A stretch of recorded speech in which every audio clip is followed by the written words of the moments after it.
ہندوستانیوں کے لیے جشن کا موقع ہے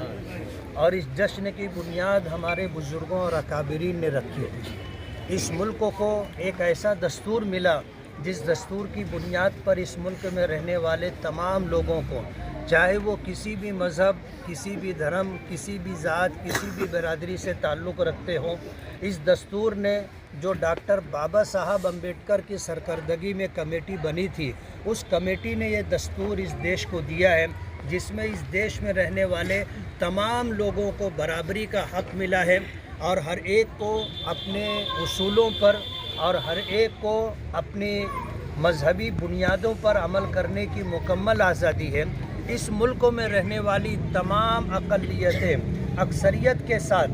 اپنے لیے عبادت گاہیں، اپنے لیے درس گاہیں اور اپنے لیے اپنے مذہب کے مطابق زندگی گزارنے کے جو راستے ہیں وہ اپنا سکتی ہے۔ اس ملک کے سنویدھان اور دستور نے ہر ایک کو یہ حق دیا ہے اور اس کے لیے ہمارے اکابرین اور بزرگوں نے ایک لمبی لڑائی لڑی تھی۔ اس ملک پر انگریزوں نے 200 سال سے زیادہ حکومت کی اور پورے ملک کو غلام بنا کر کے رکھا تھا، اور حضرت شاہ عبدالعزیز محدث دہلوی رحمۃ اللہ علیہ نے جب اس بات کو محسوس کیا تو یہ کہہ دیا کہ اب یہ ملک جو ہے دارالحرب ہو چکا ہے اور اس ملک کی آزادی کے لیے لڑائی لڑنا، جد و جہد اور کوشش کرنا ہر مسلمان کا فرض ہے۔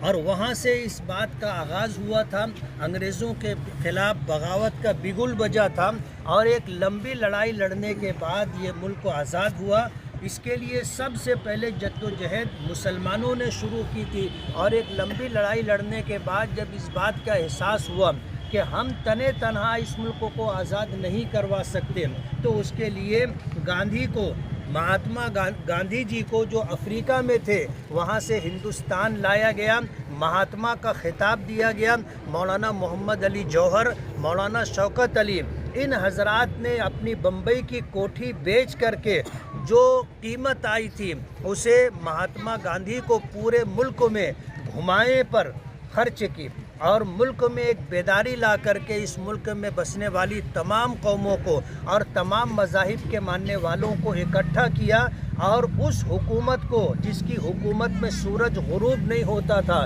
ہندوستان سے بوریا بستر گول کرنے پر مجبور کیا۔ انگریز اس ملک پر قابض تھے تو اس ملک کی فوج کے ذریعے سے پوری دنیا پر حکومت کرنے کا خواب دیکھ رہے تھے۔ جب ہندوستان آزاد ہوا تو پھر اس کے بعد آج صورتحال یہ ہے کہ انگریز سمٹتے سمٹتے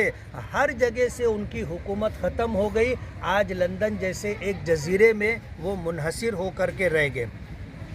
میں جشن جمہوریہ کی 75ویں سالگرہ پر سبھی حضرات کو AIMIM کی طرف سے مبارکباد پیش کرتا ہوں اور یہ احساس دلانا چاہتا ہوں کہ اس ملک کے بدلتے ہوئے حالات میں ہمیں مایوس ہونے کی ضرورت نہیں ہے۔ ظلم کیسا ہی کیوں نہ ہو، بہرحال اس کی ایک عمر ہوتی ہے اور جب عمر اپنے اختتام تک پہنچتی ہے تو بہرحال اس کا ختم ہونا ہے۔ یہ قدرت کا ایک نظام ہے، کسی کا بھی اقتدار ہمیشہ نہیں رہتا اور ظلم ہمیشہ نہیں چلتا۔ ایک وقت آئے گا ہمارے اس ملک میں جب